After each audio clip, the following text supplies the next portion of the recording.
All right, let's get into it. So, NBA All-Star reserves were announced. Obviously, there's snubs like there are every year.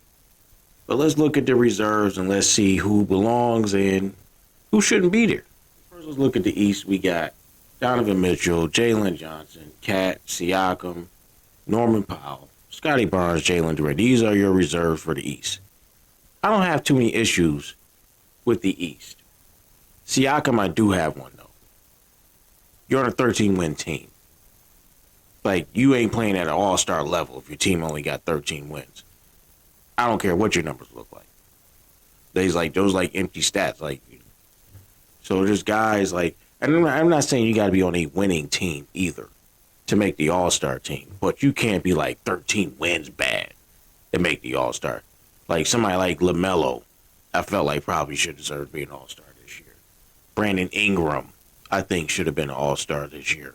OG Anunoby should be an All-Star this year. Like this is,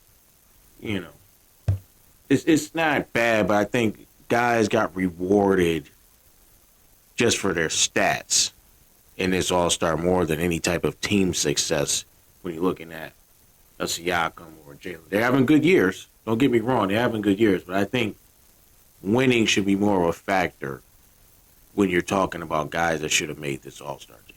Now, the West, that's where the real problems come in. Because here's the reserves. Ant-Man, Jamal Murray, Chet Holmgren, KD, Devin Booker, Deni Avdia, LeBron James. Now, most people have an issue with those last two names. I know I do. Because Deni, he started out good, but he hasn't had like a good month. And their team isn't really good either. So you're telling me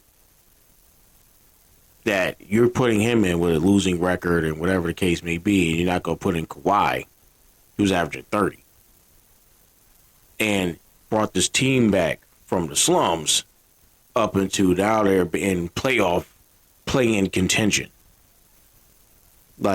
So definitely Kawhi should be on there. Harden should be on there. Like Sengun, those three I felt like should be on there. Sengun should be over Chet. And I get, they're like, okay, see, they got the best record in the league. Usually, those teams usually have at least two guys. But Chet hasn't been anything special to where he needs to be an All-Star. I think Dillon Brooks should have been All-Star this year, too. When you're looking at this list. Because Dillon Brooks is probably the biggest factor to changing around Phoenix's team. So,